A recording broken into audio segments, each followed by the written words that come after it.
Okay, so tonight we're going to be talking about genius. It's kind of interesting, in all its flavors and its guises. This is a word we use a lot, maybe too much, so we're going to try to define it, explore it, and to do that with me tonight, let's see, I'm just to get my seating right. I don't know, I'm just going to grab this. Michio Kaku is the Henry Samat Michio, why don't you come out, I guess, just pop here.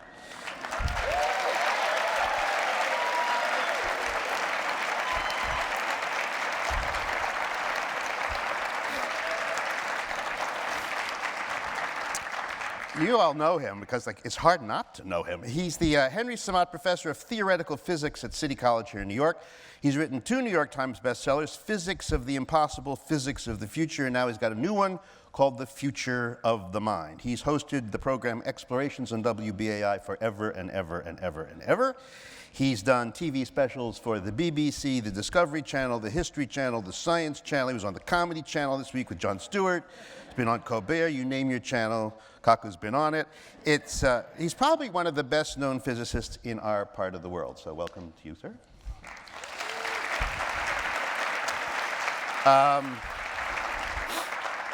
Tony, it's time for Antonio Damasio. Antonio Damasio, who's coming next, he spent more than 30 years trying to figure out how our brains work.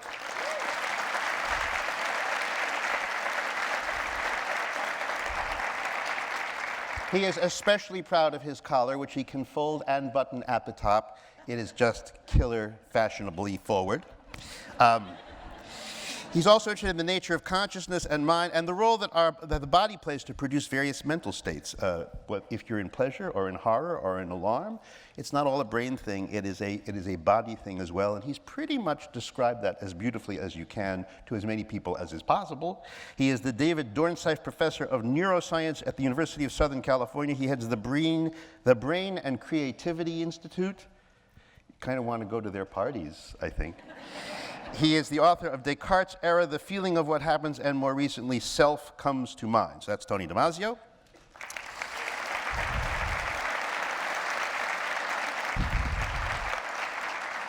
And JoAnn Deak is the next. I'd planned to start with JoAnn, but we'll have to have her.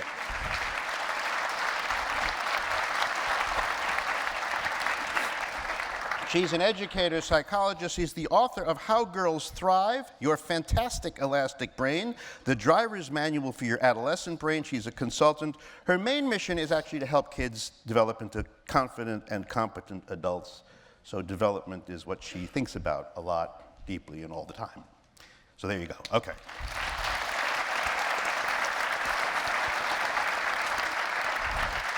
So, first of all, you're not going to be held to this, because this is just these are sort of obvious questions, and they may have been covered in other sessions, but they make me real curious to just hear what you guys think. The word genius, if you think about it, you could wonder, is there such a thing, or is it just a sloppy word that we use for being very good at something? So if I said, here's an athletic genius, here's a scientific genius, here's a literary genius, he's a military genius, is there anything that these geniuses have in common, in your view? Well, I think there are several types of genius. One are the mathematical geniuses that are off scale in terms of mathematical abilities that are superhuman. One boy, for example, had a bullet that went through his left temporal lobe. Another dove into a swimming pool, hit his left side of the head again. Both gradually emerged with superhuman mathematical abilities. Now tonight, after this talk, do not pick up a hammer and do not try to bang yourself on the head trying to induce this form of genius. But then also we have the genius of Albert Einstein, a totally different kind of genius, not based on photographic memory, not based on enormous computational ability. One of my favorite Einstein's quote is, he was talking to elementary school kids, and he said, no matter how much difficulty you have with mathematics, mine were greater. And that's Albert Einstein saying this. Now, believe it or not, we have his brain. The doctor who did the autopsy kidnapped Einstein's brain and kept it in a jar in his living room for 30 years. He drove across country in a Buick with Einstein's brain in a mayonnaise jar.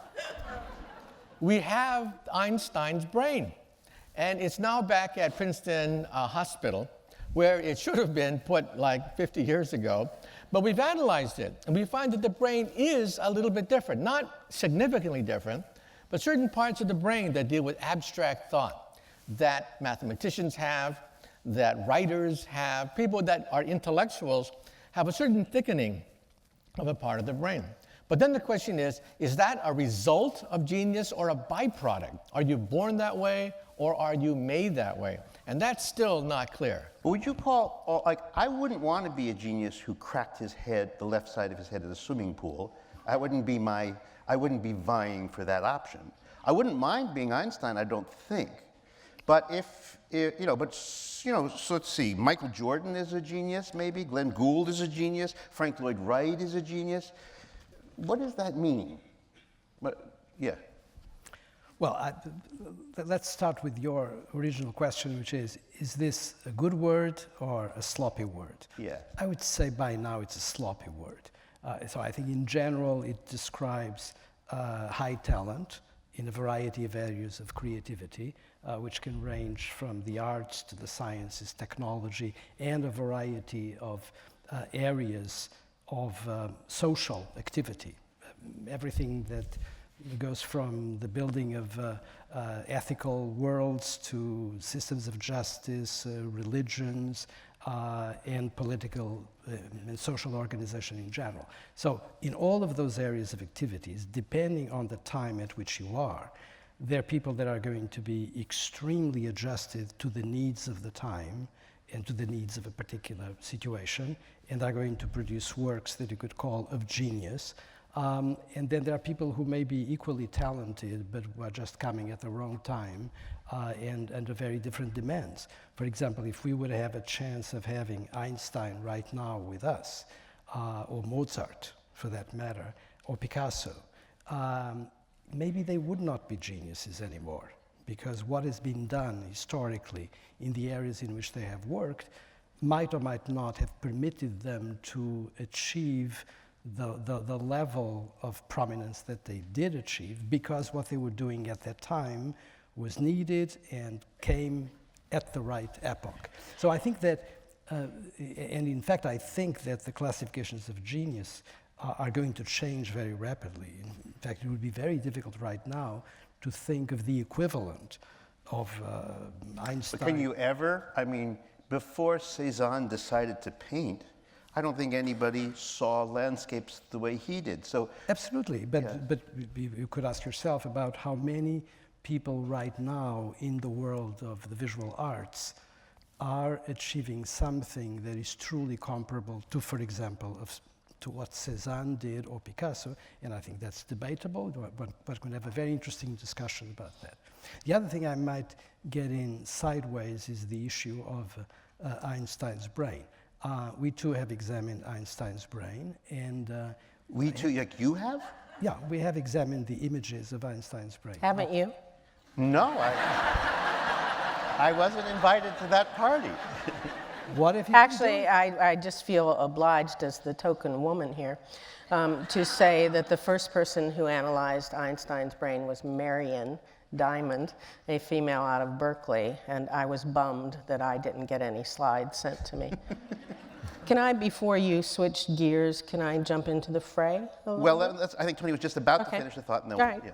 So I just wanted to say that it's, as you yourself pointed out, as you were telling the story, it is pretty dangerous to make claims about brain structure, especially taken outside of context, and related to a particular ability, whatever it is, a genius or not. And it so happens that the critical issue in Einstein's brain turns out to be a particular shape and a particular dimension that can be found in other brains. And we do not have any word that they were geniuses of any kind. It depends on how large is your sample and whether or not you have access to it. Nor do we know that they were not geniuses, by the way. We know that certainly nothing was reported about their genius achievement, but it could be that, again, this goes back to my original comment, that the conditions were not right for those people to become geniuses. So maybe they would have. Sure. JoAnn. I could ask you something, or you could just say something.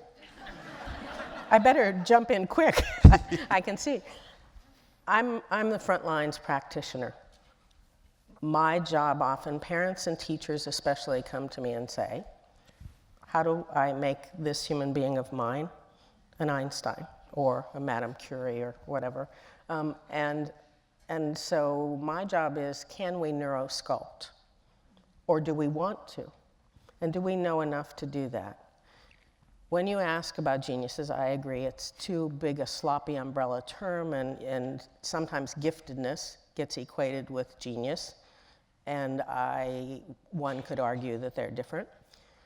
But it's kind of like saying, when somebody says to you, am I in love? We now know that the chemical changes in parts of the brain when you're in love are equal to that of heroin doses or high cocaine doses. So you kind of know, if you have to ask if you're in love, you're not.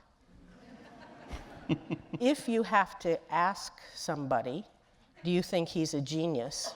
And the other person has to ponder, in general, my answer would be no. I hate to be that simple, but let me give you an example of a boy I worked with, okay? He was 14 months old. His mother brought him in, actually in a stroller, and he started reading the posters on my wall to me. They didn't have books in their house. How old was this kid? 14 months. 14 months. Okay? He was reading and speaking the words? Yes. Oh, 14 months. Yes. Okay. Just checking. I am just making this up because I have nothing to say.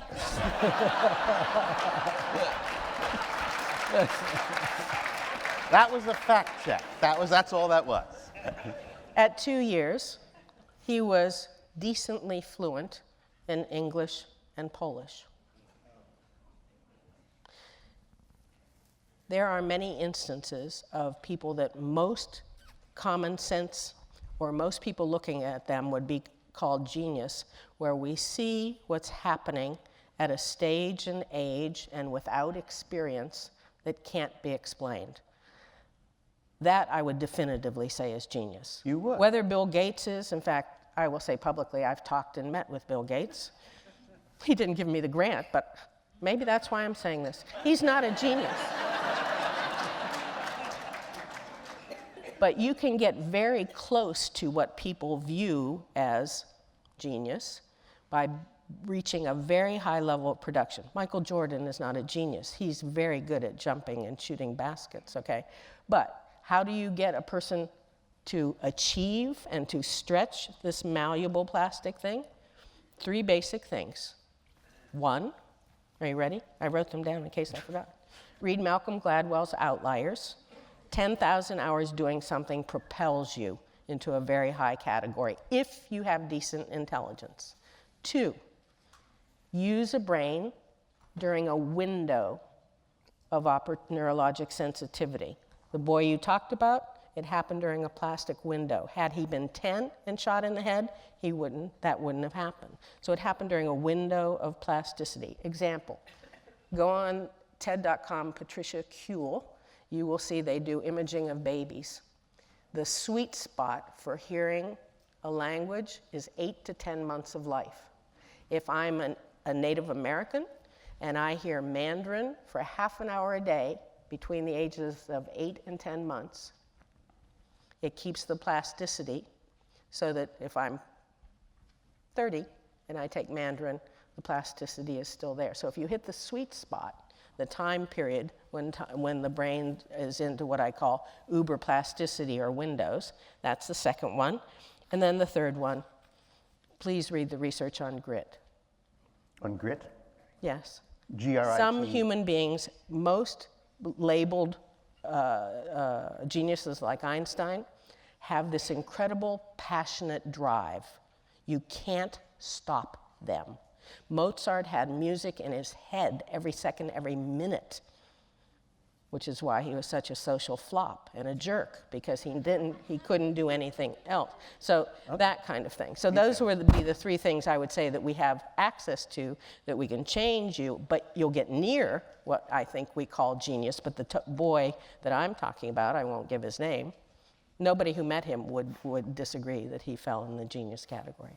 No one would say he was a genius. no one would say he wasn't a genius. Wow, I might. But Really? yes, but can I just for a Wow. second? Because I don't think when you look at an 18-month-old, you know what you're going to get. Oh, And he's grown. there are By scores the way, of he's babies grown up who are. now. What? He's grown up now, and I had brown hair when I met him. He is. He is. Okay, but I don't think. Well, we'll get to this because we're doing a lot of things. But go ahead and. Well, many of these people have passed away. However, there's one class of people that are quite interesting, and this is Asperger's syndrome. If you want to see what Asperger's syndrome looks like, watch CBS TV's Big Bang Theory, okay? These people are clueless.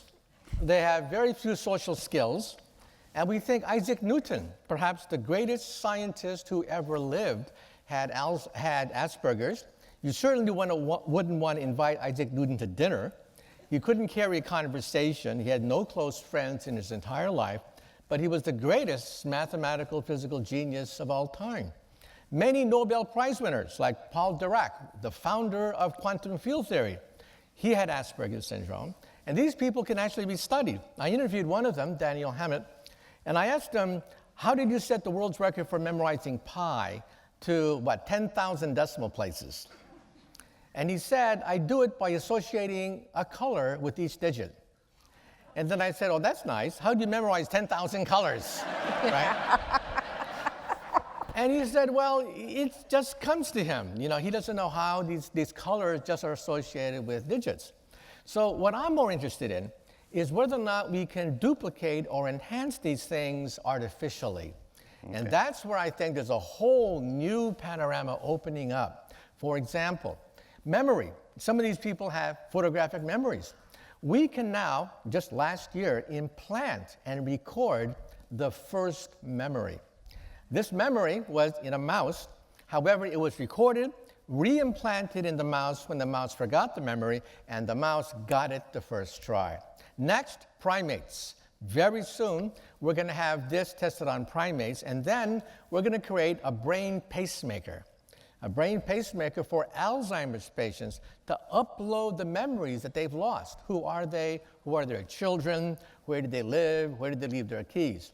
And maybe, just maybe in the future, we'll be able to upload complex memories like a vacation you never had, okay?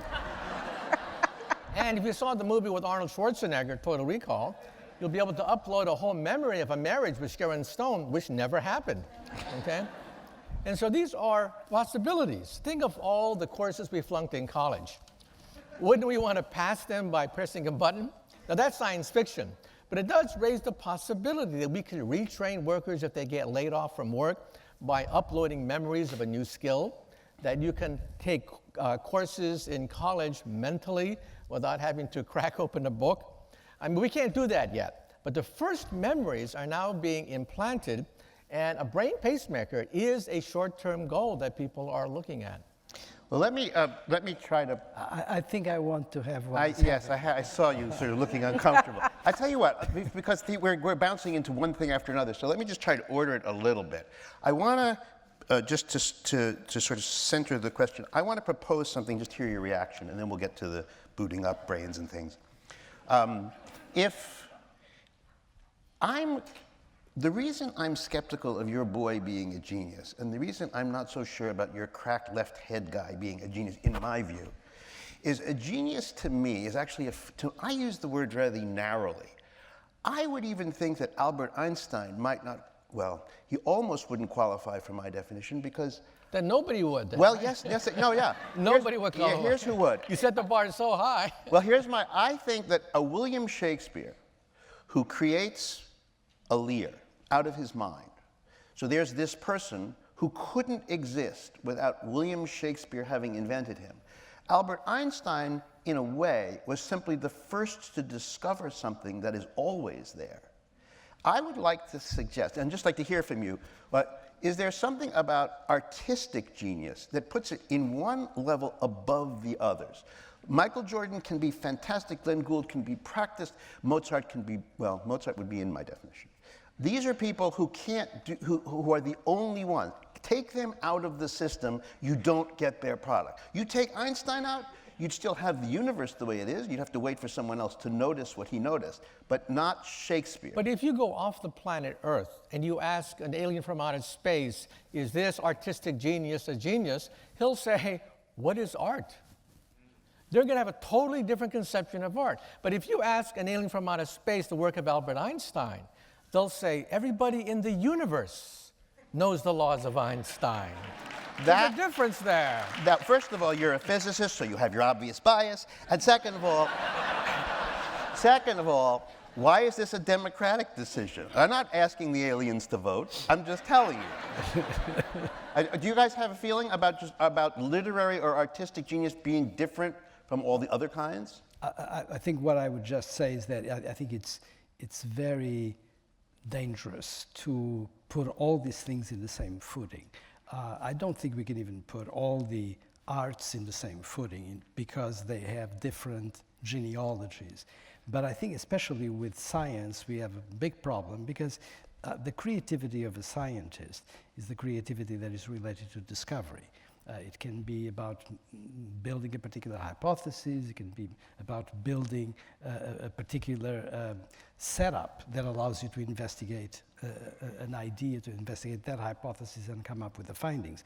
But in essence, you are uncovering something that is already in existence. Yeah. Whereas when you're talking about artistic creativity, you're fundamentally talking about creating a new idea or a new set of ideas, a new construction. There's a new product, and that product is not there in nature before. That product is going to come, whether it's your Cézanne painting, or Picasso, or Bach, or what have you, or Shakespeare, which I think is a very, very good.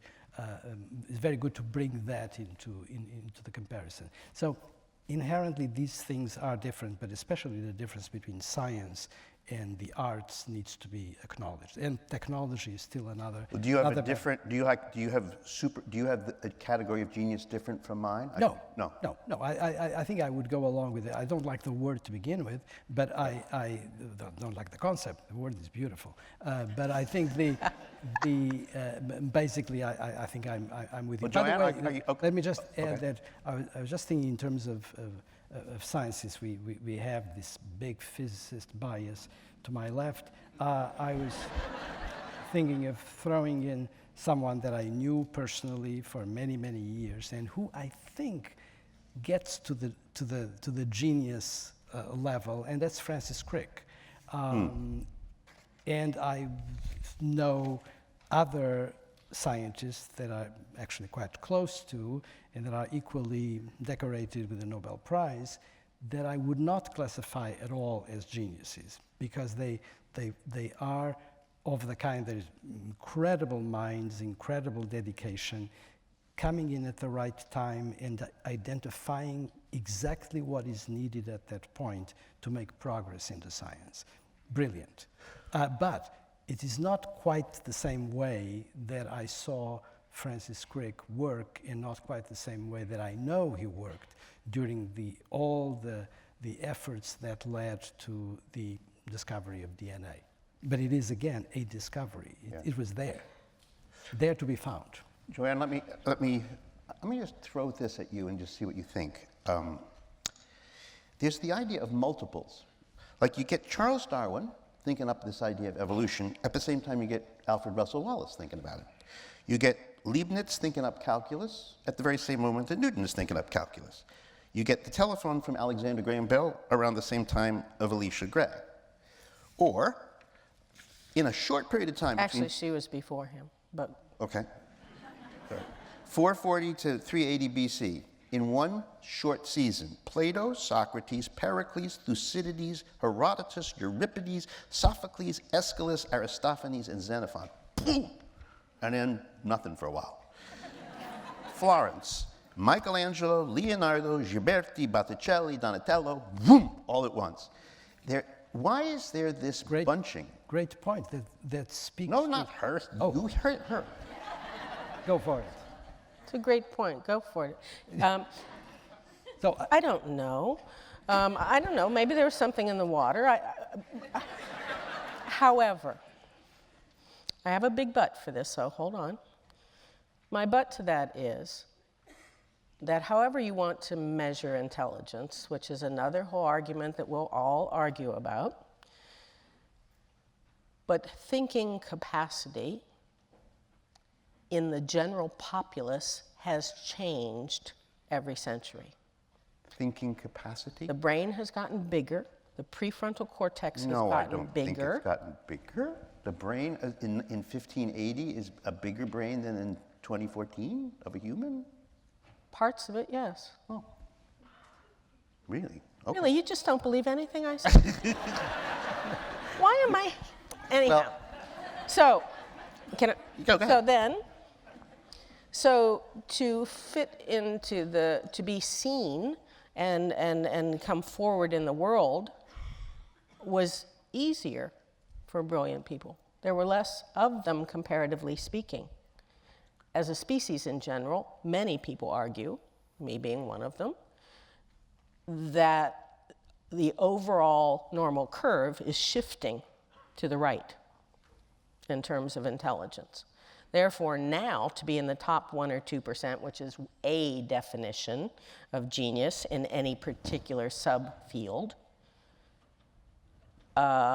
is harder to do.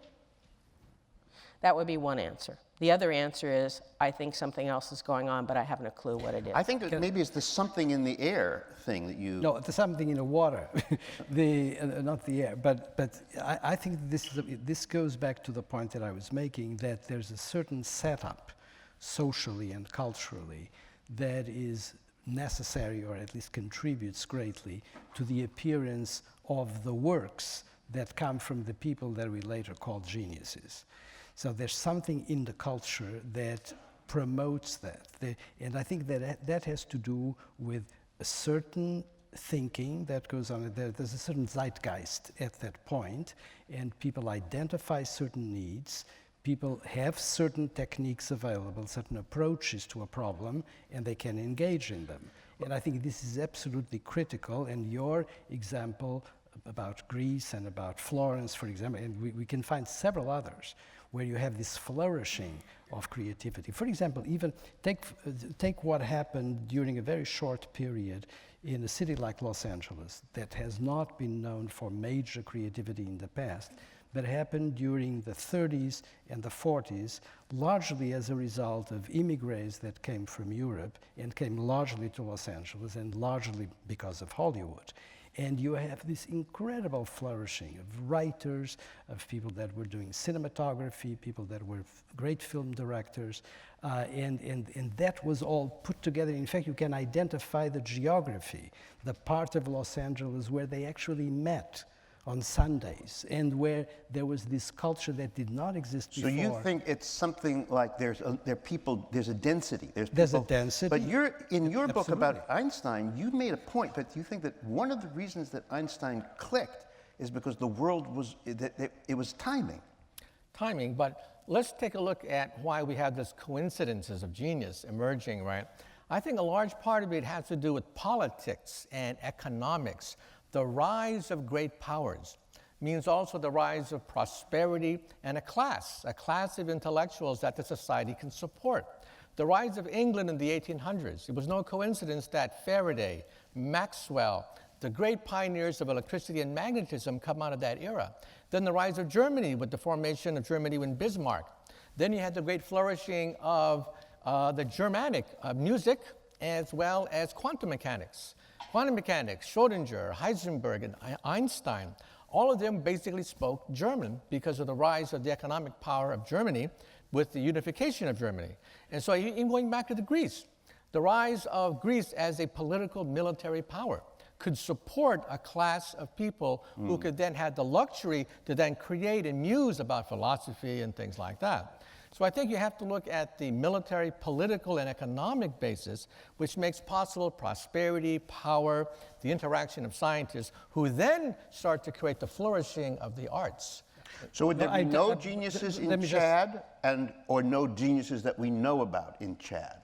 Well, like I said, it has a lot to do with economic and military and political power, because then they create a class of people they can support so they can become independent and muse about the arts and the sciences. If you're starving to death, you don't have time to muse about the great arts and philosophy, right? Great powers often support great art and great science. Right. So it's no accident that England dominated the sciences in the 1800s and Germany dominated the sciences in the early 1900s. This time I agree with you entirely. but it all talks to this, to the setting, to your issue about Florence. Or The Medicis and yeah, the rise and, of... and you have, for example, in relation to the arts, before there was the possibility of having Christie's and Gagosian Gallery, there were actually, this is a joke, by the way, there was the possibility of having people that had a lot of money, very often royals, who were capable of buying art, and of commissioning artists to be in their courts and paint for them or sculpt or have a great architecture. This is absolutely critical. And by the way, science very often went along the same way, and a lot of scholarship that was maintained around these flourishing republics. To JoAnn's question about sweat versus inspiration. Like, is a genius somebody, like this would be, like the description that Wordsworth gives of Isaac Newton, of Newton with his prism and silent face, the marble index of a mind forever, voyaging through strange seas of thought alone. So this is the portrait of a lonely mind, sort of out of time, that seems to be able to see further than others. JoAnn's version is somebody who's got ability, but who does the 10,000 hours, sweats it, and... I didn't say they were a genius. I said that is a way to get as close to approximating a genius. You get it to a very high level of production. If, to be simple, I'll just put it right out there in understandable terms. Everything I know about the brain and human beings says that geniuses are born and then made. In other words, they have some brain parts when they're born that, if used well, early, frequently, flip them up to the genius category. But you don't go to the genius category if you don't have the beginning wherewithal to do that. Example, Einstein's brain had more astrocytes than any brain that we've seen, and more myelin. Brand new research just in the last 6 months, astrocytes, if you really want to have fun, seem to be where the mind is. Because astrocytes, one astrocyte can fire up to 300,000 neurons, when we thought neurons were linear electrical instruments. And now we go back and look at Einstein's brain and see that he had more astrocytes and more myelin. Did he grow that? Everything I can find, and every neuroscientist I've talked to has said, you cannot grow astrocytes. They come in with you as you come into the world. Another difference in Einstein's brain, his brain was actually smaller than the average size brain, but his parietal area had no fissures in it. We've never seen a brain that didn't have that. So we don't know things, but the few brains that we're able to look at, that most people in the world would have labeled a genius, whatever that means, there's no disagreement, hardly any except you, disagreement, are showing differences. The prefrontal cortex seems to be a bit bigger. The corpus callosum seems to be a little more fibrous. There seems to be more myelin. That you can, it sounds like, putting aside the astrocytes for a moment, you're saying that if you could spot a genius anatomically. Is that what you? I didn't say that. Yeah. What should I take from your? I love talking with you. I'm on eggs here with you. Okay. Well, first of all, we haven't had the kind of brain imaging until very recently to even take a look at these. And now Einstein's brain is cut up and dead. So we can't watch the astrocytes work. And that's where the newest information is coming from. Looking at live brains while they're working and comparing a JoAnn Deak brain to a Mozart brain, if Mozart was alive, okay? I think I'm decently bright, but I'm not a genius. And now we're starting to get comparative studies with live brains. And when we have enough of that, that will begin to answer these questions with more definition. Right now, we're just having fun with what we think. Oh, but I guess what I'm wondering is, do you think, or do any of you think, like, here's Berlioz is asleep one night. This is from Oliver Sacks' book. He's asleep, and he hears a symphony in his head. Boom, boom, boom, boom, boom, boom, melody, everything. And he says to the symphony, boy, I could maybe use you, but I have bills to pay, I have another symphony, I have something due next month. So he says to this symphony, which is sitting there humming itself to him, go away. The next night it comes back, and he thinks, maybe I should write this down. I mean, it's just a gimme. And then he tells it to go away, and it vanishes.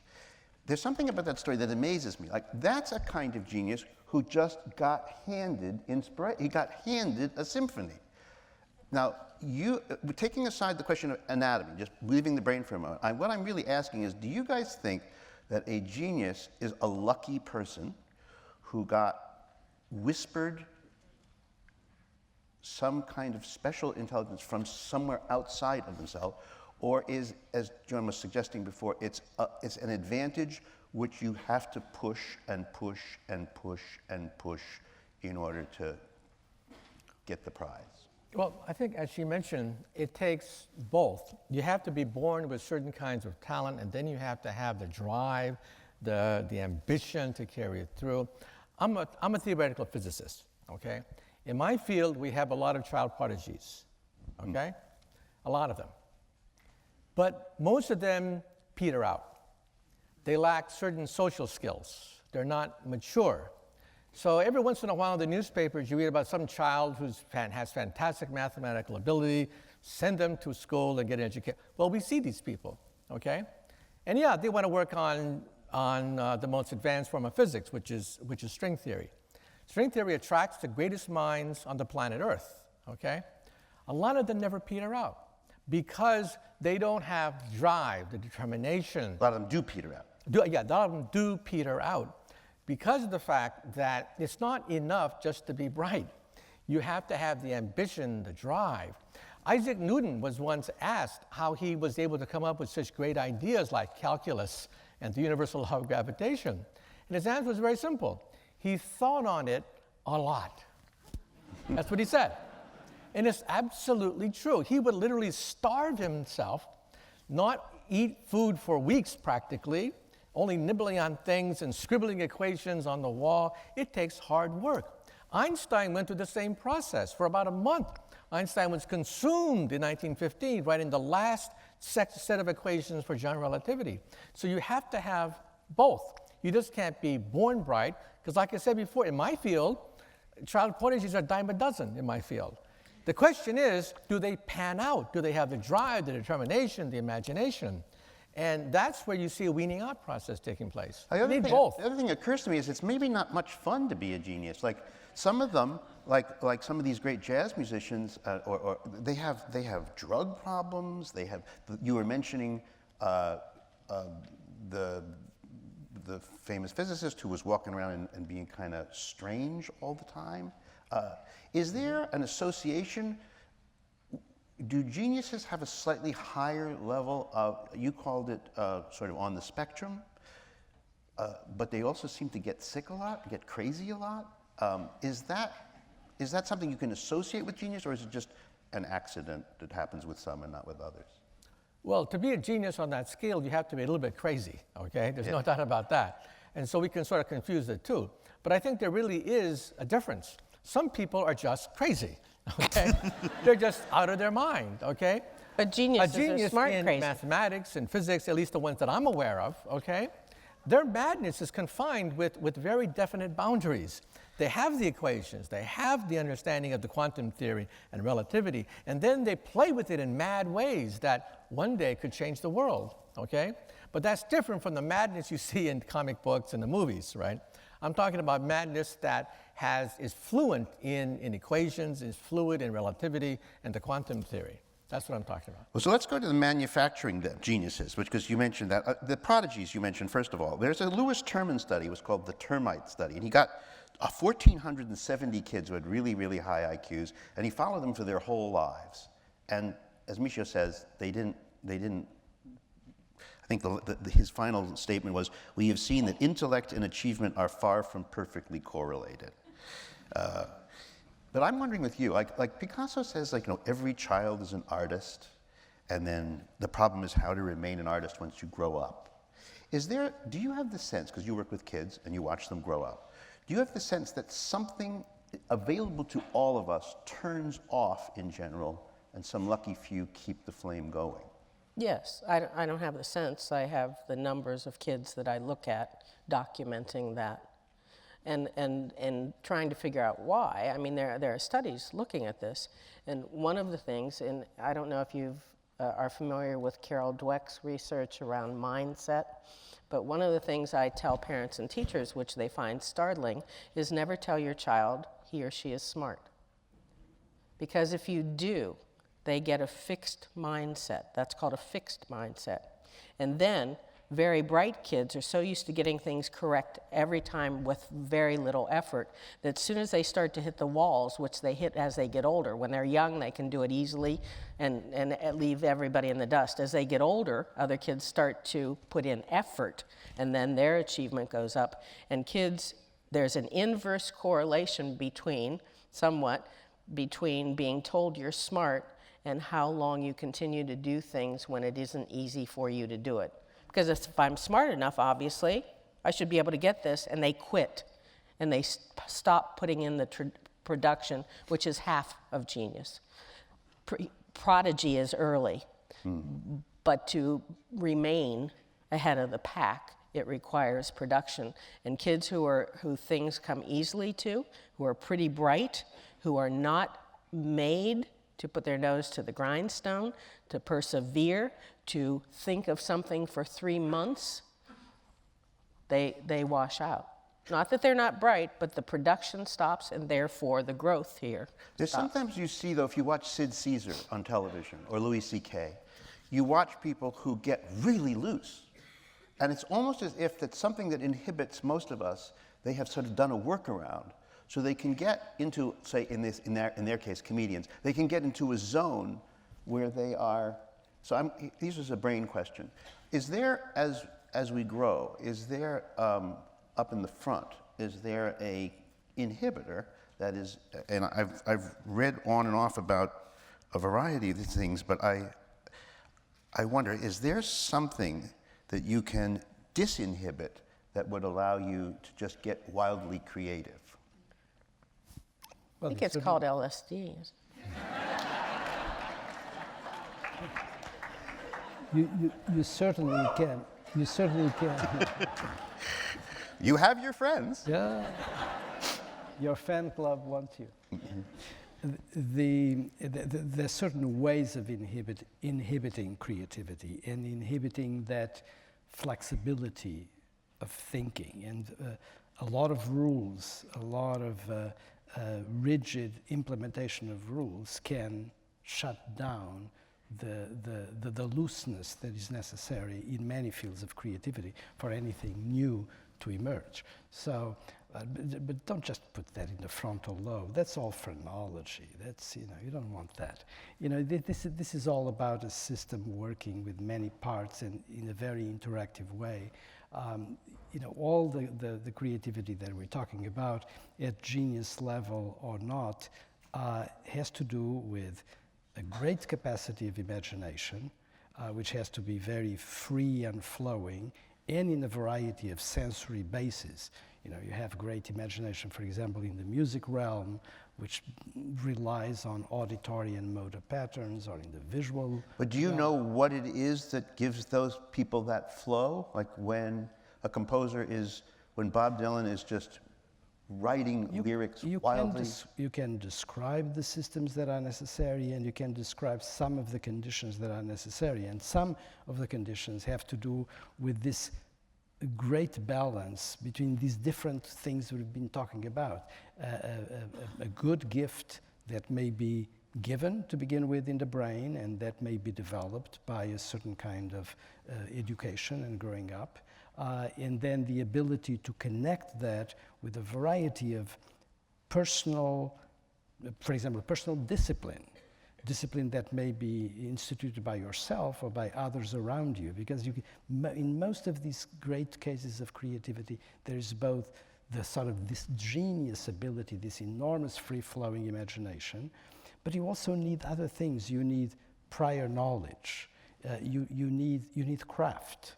You cannot be a so-called genius in any art or science if you just have nice ideas and if you're sort of winging. Well, Michio, in his new book, he has a very intriguing notion, which is not so much on the comedy flow, but on the mathematical side, that there might be a way to, in this case, it's a sort of grand gesture, it's lobal. Could you describe, in your book you describe, the difference between the left side and the right side, and maybe inhibiting one side in order to free the other? Could you describe? Well, the question is, why do we see these savants suddenly emerge, these autistic savants, as well as acquired savant syndrome with a blow on the head? One theory, and it's just a theory, one theory is that the two hemispheres of the mind have to balance each other, and they check each other, the left being more analytical, verbal, the right being more artistic and holistic. And why is it that damage to the left temporal lobe on some rare occasions unleashes artistic, musical, and mathematical ability? One theory is that if the left hemisphere is damaged, the right hemisphere has to compensate. And the balance between these two starts to be disrupted. And in certain cases, you can actually see a time lapse of a degrading left hemisphere, creating much more artistic, free-floating ideas coming from the right. Now again, it's just a theory, but the theory says that the right half compensates for damage on the left, the right being very artistic, and artistic then aspect starts to take off. For example, when you go to Kennedy Airport, go to Terminal 1, the American Airlines terminal, and look up, and you'll see this mural of the entire New York City harbor, including all of Manhattan, drawn by a savant after one helicopter ride over New York City. He drew the entire skyline down to the windows from memory.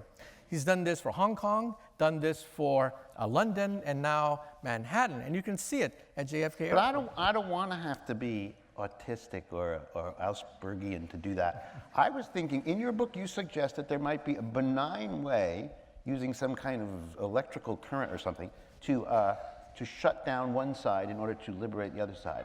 I imagine you were going to vomit at any moment, but pretty near. Yeah, but yes, using magnetism. It used to be that if you were a neurologist, you had to wait for someone to have a stroke in a certain part of the brain to see what kind of damage would be done to the body. That's a very inefficient way to understand the body. Now we can do it with magnetism. With very precise flows of magnetism, you can deaden certain parts of the brain without... Temporarily, and it's painless and it's temporary, without having to have a stroke in that part of the brain. And then we can see what part of the brain has what kind of effect. For example, hyperreligiosity is a byproduct of one kind of epileptic lesions. There's something called the God helmet. The God helmet, where you shoot electromagnetic radiation into the brain and you feel that you're in the presence of a great spirit, like God.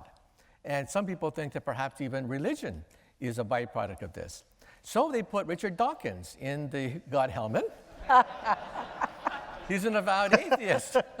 that's a hard case test. That's a hard case, right. And was he on his knees in moments? No, after coming out of the God helmet, he says, no, he's still an atheist. And they put a nun. They put a nun in the God helmet to see whether electromagnetic radiation can change the religious beliefs of nuns. And the nun said, no, God made us with a telephone system to communicate to heaven. You can't win. But if I could bring it down to the simple level, I'm struggling here with these great minds.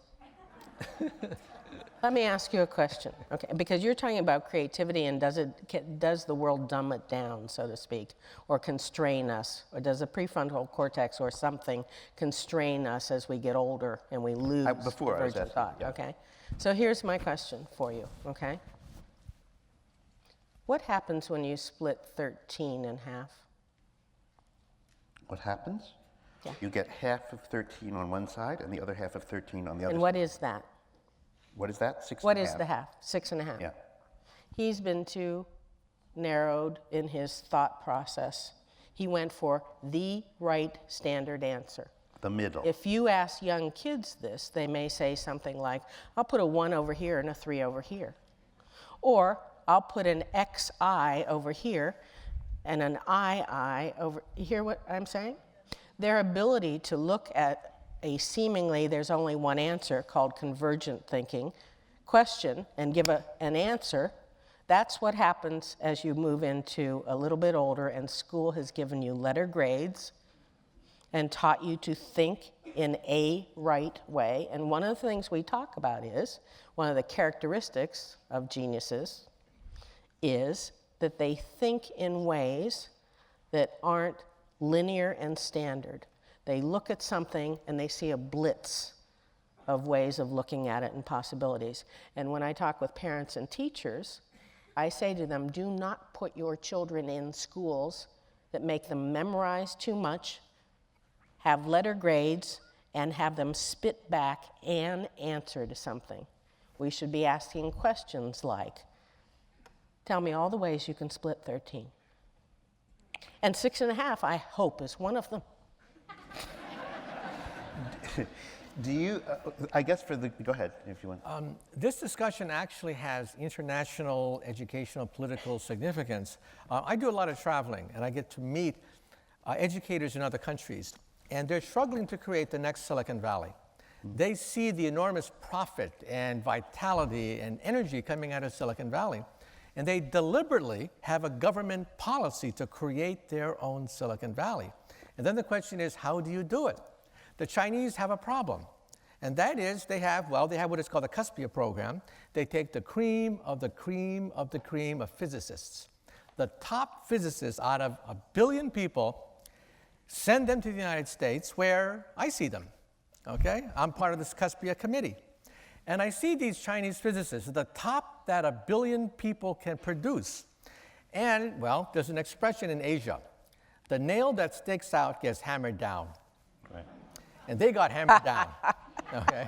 That's what she's saying, in effect. Well, in the West, we have the expression, in the West, we have the opposite. And that is the squeaky wheel gets the grease, okay? Right. And you see the byproduct of this, a national policy that creates physicists who are very competent, but no creativity, no spark of genius that you want to create a Silicon Valley. And then I went to Moscow. I actually had an audience with Medvedev. About 50 of us met with Medvedev. And he was very frank. He said, Russia has a systematic policy to create a Silicon Valley on the outskirts of Moscow. Moscow has a ring. It's on the outskirts of Moscow. And he said, we have no problems creating geniuses. We have no problems creating physicists and mathematicians. The problem, he said, is they want to leave. That's interesting. So there we have the opposite problem. They do have creative geniuses of first rank coming out of Russia, and they all want to get out. So you guys are both saying that there is a culture, there is a way to shape a world Yes. that will produce a higher incidence of these magnificent minds. Like, Yes. because I've been obviously, asked- if you're in Dominican Republic, something there produces more baseball players. In Toronto, they produce more hockey players. Yes. And what it seems to be is that anybody in Toronto can play hockey anywhere because the skates are free and there are rinks all over town. They all hit the 10,000 hours that Yeah. Malcolm Gladwell And in was New talking York, about. it's basketball in some Right. neighborhoods. But I've been asked to work in China the last 5 years because the Chinese government has decided they want to change that mindset. They want to change it to the Western one. And they're now starting with their preschools and changing the growing of brains to divergent thinking and not production. When I first went to China, I have to tell you this, I went to a preschool. There were these 3- and 4-year-olds with pencils drawing an incredibly intricate agrarian scene. 3- and 4-year-olds.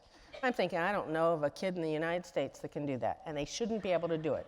Then I looked up on the blackboard, and there was the scene that had been up there for 3 months, and they weren't leaving till they got every single thing right. Production, repetition, getting it done in the way that is prescribed.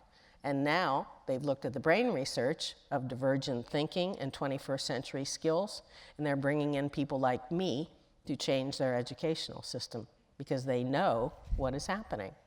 All right, I have Come some to see questions for Kaku. you, all of you, and one of them is what I was going to ask next anyway. Will gene editing lead to the creation of super intelligent humans? Yes. So, you talk about a study where they tried to figure out what genes got us apes separate from previous apes and gave us a slightly different brain, slightly bigger brain, which later became a brain that had culture.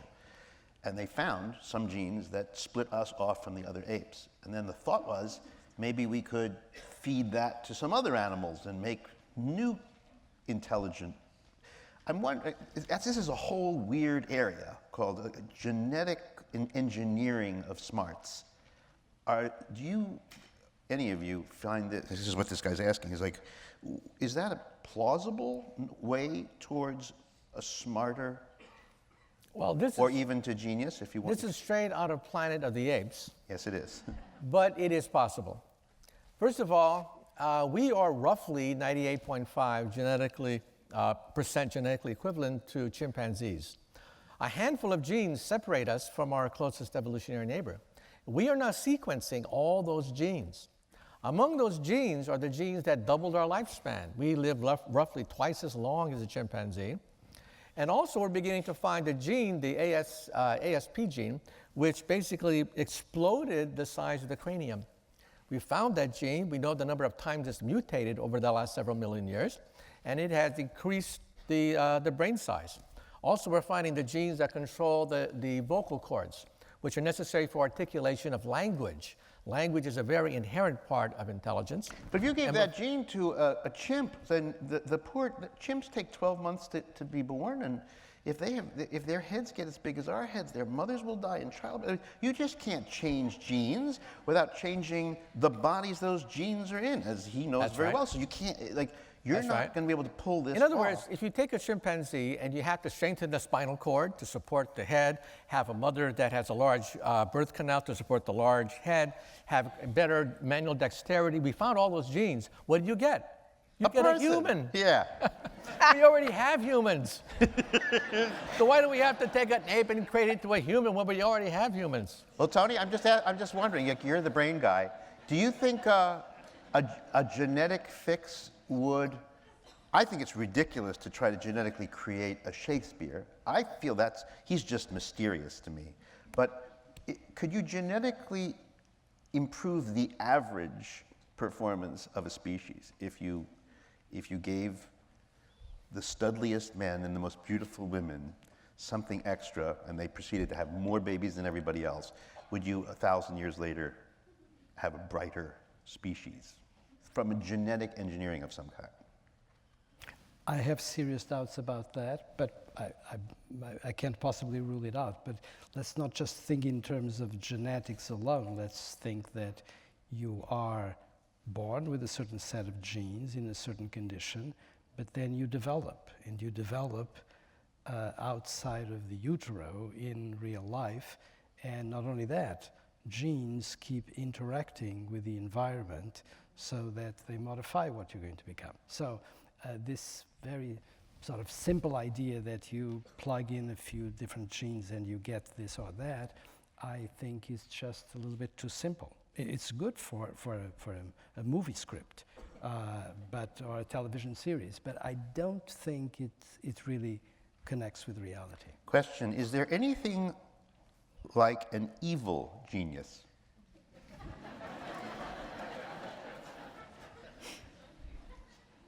So good at it as to be spectacular?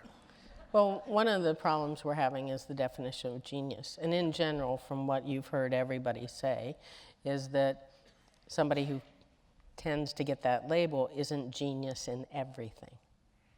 There are spikes of genius. Maybe it's mathematical genius, maybe it's musical genius, maybe it's artistic genius, but we don't see someone who is genius in everything. We don't. There just hasn't been anybody. There are people who are very intelligent in most things, but we don't see those spikes of genius in every part.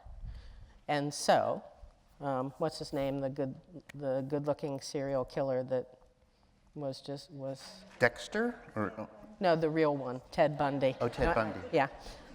Ted Bundy, one could argue that his social savviness in reading others was almost at the genius level. He could pretty much talk any victim into anything and know how to approach them. So one could argue that he had some genius in that area. Okay. By the way, I think the danger is not so much the sadistic genius who happen to be very clever. The danger is to have ordinary geniuses that work for the Nazis, that are, quote, good Germans. The greatest quantum physicist who ever lived was Werner Heisenberg. And he was head of the Nazi atomic bomb project. And that scared the hell out of American scientists, realizing that the founder, one of the founders of the quantum theory, which makes possible electronics and all the wonders of the modern age, was head of the Nazi program to build the atomic bomb, okay? That frightened Einstein. So it's not that the genius was living in an abstract world of absolutes. He was more or less apolitical. He was very patriotic. He wasn't a Nazi himself, but he was head of the Nazi atomic bomb project. And thank goodness he made a mistake, because otherwise we'd all be speaking German here today, okay? What about the idea that every single person has their own inner genius, and it's just a matter of ultimate self-actualization? And the question that immediately follows is, could you plug in or buy bits of genius at a store one day?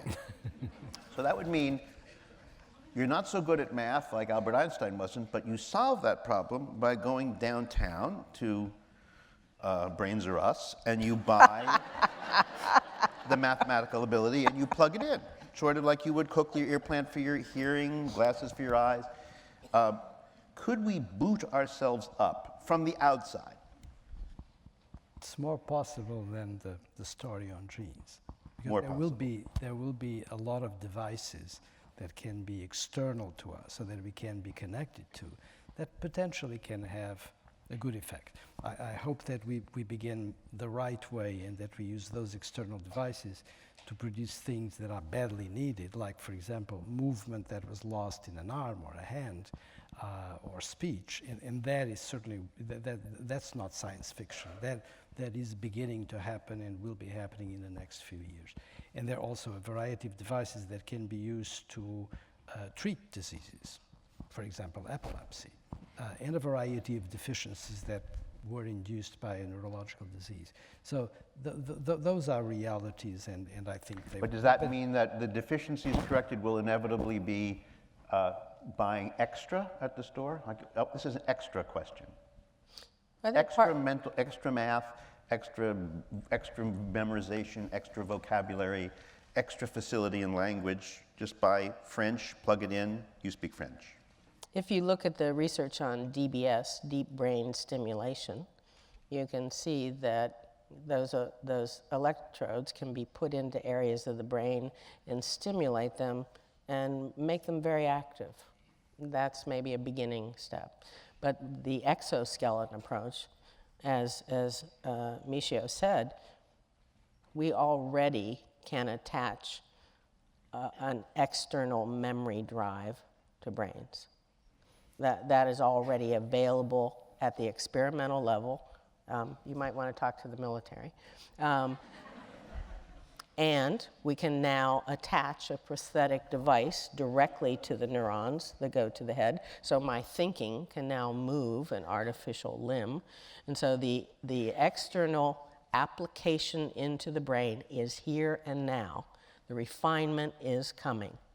That I will bet everything I've got in 10 years, if you want to do better in math, we will have a way of helping you do that externally. 10 years.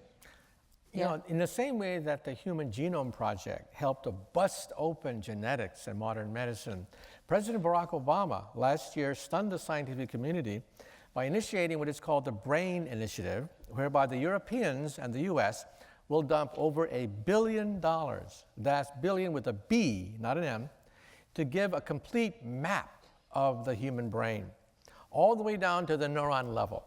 We can see neurons work at the individual level. We can see clusters of neurons work at the million neuron level. But in between, at the 1,000 neuron level, it gets very, very fuzzy.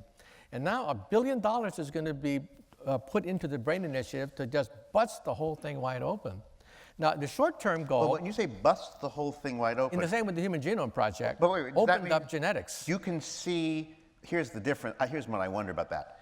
I can say to this beautiful map of a brain, ooh, let's turn you on, and it'll do stuff. But will I be able to see, when I look at the traffic through this brain, will I be able to see and identify a thought? If someone is trying to decide between Cheerios and cornflakes, will I be able to read that in this map? Or will it just be a set of highways that will be, that people will stare at for 150 years and basically use as a long-term guide to investigating the brain? But it won't answer anything. It'll just be like any map. It's the latter. It's exactly what you just said. So there's no question that, for example, the human connectome, in knowing more about it. And by the way, talking about initiatives, the big initiative is actually the European Community Initiative, and that's where the $1 billion was placed, not the American initiative, which is paltry by comparison, and in fact came as a sort of latter-day correction not to make us look idiotic. So there's a very big difference, and they cannot be confused, and they have very different strategies. They have the European Community Initiative, in fact, by and large, is run out of not the European Community, but in fact of Switzerland, and it has a very, very specific approach to the problem that is completely different from the approach that we have here. But is it a good thing to have a very expensive brain to look at? No, it's not going to be a very expensive brain. It's a very good thing that a lot of funding was placed in this initiative, because inevitably something very good is going to come out of it. Whether it comes economically or not, it's a different story, but good things will come out of it without a doubt, and they will help us understand brain function better, and they may even have some payoff in terms of brain diseases. And what do you think of JoAnn's 10-year window, that in 10 years it will be possible to enhance basic things that everybody, like you could get, I don't know what you were thinking, but I'm imagining that you could memorize better, you could learn the multiplication tables quicker, you could read things fast, that the arc of learning will be artificially boosted in a lot of ways, and not just by coffee. I have no way of predicting that. I think without a doubt these applications will exist, and some of them may be very beneficial. Whether they will all be, whether I'm looking forward to being implanted with any of this to ameliorate my abilities, I'm not so sure that I do actually want that. And by the way, in terms of memory, something that is happening already is that people are relying on external memories more and more already. Think of what you have. I have my iPhone here, and it's full of memories of things that I actually no longer need to memorize in order to go through my day. And in fact, what happens is that people are having much less memory available internally and have less need to make those memories because they rely on these external devices. I think it's still too early to say whether we can upload memories into the mind. However, we have to look at the progress today, what's happening in the labs today. Last year, as I mentioned, the first thought was uploaded into a mouse. That's historic. That was what once does that considered... even mean? Like, did you say to the mouse, I love M&Ms? And then the mouse goes, me too. Like, what does that mean? A thought was loaded into a mouth. Well, take a look at memory. The mouse was trained to sip water from a bottle, okay? So that memory was recorded in the hippocampus. Then later, after the mouse forgot that skill, that memory was reinserted back in the hippocampus, and the mouse learned it immediately. That was done at Wake Forest University, and now at MIT, they even inserted a fake memory, a false memory into a mouse. This is moving very fast. Next will be primates. Would that mean that that the memory was some kind of pattern, and they... A feat, a small feat of learning something like sipping water from a bottle. And that memory could be reinserted back into the hippocampus, and the mouse learned it on the first try. By electricity or by... Right. Yeah. You measure the electricity circulating in the hippocampus, and then record that, and then reinsert it back into the hippocampus later, and the mouse remembers it. Next will be primates. Okay, they're already beginning to lay the groundwork for research on primates. And after that, perhaps Alzheimer's patients. Well, then this next question is exactly this. I'm in high school, I'm failing Spanish. Can genius be worked for or given over time? And this guy, his name is Chavez, I guess. I said, I suppose if he could get Spanish, the way the mouse got the memory, then Chavez would be a happy boy, assuming you're a boy. Well, as you can see, there are enormous hurdles involved. The typical language involves about 5,000 words. Each word in turn has to be taken in context, and so you're beginning to seek thousands of little bits of information. But in the future, we may be good at it. We may be good at recording the memories of the hippocampus, but how far and how fast that moves is hard to predict. All I'm saying is it's moving very fast. It's already now moving to primate trials, and after that, perhaps a brain pacemaker. A brain. See, That's right. You end these sentences with cliffhangers. A brain pacemaker. That's the short-term goal. What does that mean? We already have prototypes. I have pictures of it. Chips that function like the hippocampus. An artificial hippocampus, which is the gateway to memory of the brain. If you have damaged the hippocampus, you cannot create long-term memories. You basically relive the same day over and over again, like Groundhog Day and Bill Murray. Okay? Yeah. You need the hippocampus to store long-term memories. The goal is to create an artificial hippocampus. This is the goal now. Several laboratories around the world. This is not science fiction. This is now based in real research done in the laboratories, but it's at a very low level. Well, here's the follow-up to that. Do you think the technology could come to a point where our thoughts are already thought out, so there's nothing left to be solved? And if that's wrong, then what is there left to be solved if we have solved everything? I don't think we're there yet. However, as far as thoughts are concerned, at the University of California, Berkeley, where I got my PhD, a group there is photographing thoughts. In fact, they're basically photographing dreams. And so things that were once considered preposterous, physically impossible, they do at Berkeley. Okay? Photograph a dream. One day, perhaps, you may be able to wake up, push a button, and see fragments of the dream you had the previous night. I don't know whether that's good or whether that's bad. I do know I think that it's 9:30. I think your question should be, I don't know whether it's possible or not, because that's a more pertinent question. No, we've already done it. No, I'm sorry. What you have done, what you may have done, is not photograph a dream or not photograph Not the a full thought. dream, but, you know, little snapshots. Full or in part, it doesn't make any difference. You do not photograph the mind by manipulating the brain. You can perfectly well photograph or manipulate circuitry in the brain, but that is not the mind. And you're making a confusion between mind and brain that I think is extremely dangerous. Well, what is your definition of the separation of mind and brain? I have one. What is yours? My definition. Oh boy, that's a huge question. I tell you what, it's 9:30. I'll let them have this argument, and then you can all go sign their books, or they'll sign books if you buy them. I miss what I mean. Go ahead. But you're not going to be able to. You're not allowed to do this for half hour. So you have to do in 3 minutes or something. No, what I just want to make certain that we understand is this.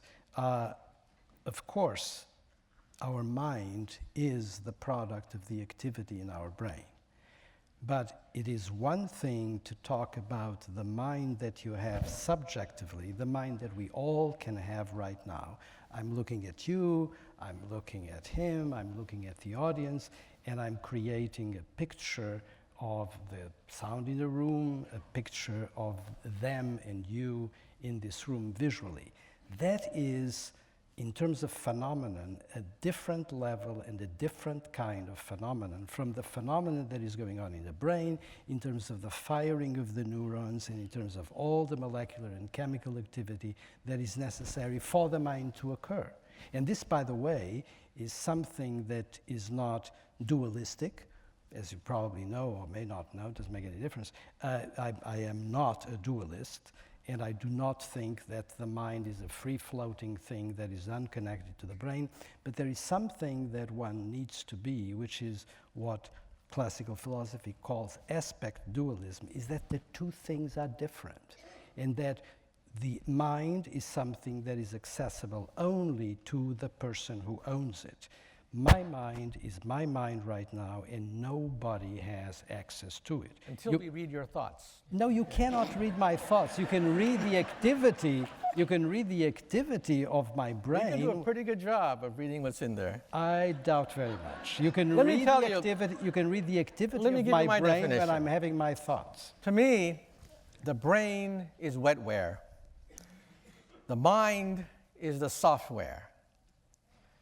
We scientists at University of California at Berkeley, Jack Gallen's laboratory, you can Google the pictures, have taken MRI scans of the brain, the wetware, converted it into 30,000 dots of electrical activity, then run a computer program on this wetware in order to, from it, extract a photograph of what you are looking at. If you don't believe me, Google it tonight, and you will see how the mind tries to reconstruct pictures and how a computer can mimic that process to create a reasonable facsimile of animals, dogs, cats, people, airplanes, as seen through a computer program. I entirely agree with you, except that that is not the same thing as photographing a thought. That is a very interesting project about making a series of conversions from activity in the brain to a series of patterns that then, through a computer program, could be reconstituted in what you've just called an approximation. How are you going to get into his head, though? He's wondering, like, we know that people can be blind, and then you can put cameras on their heads, and they can see through their tongues. I mean, there's crazy things going on now where the world can be brought to you in different data. No, that's true. That's true. But I'm really wondering how you can.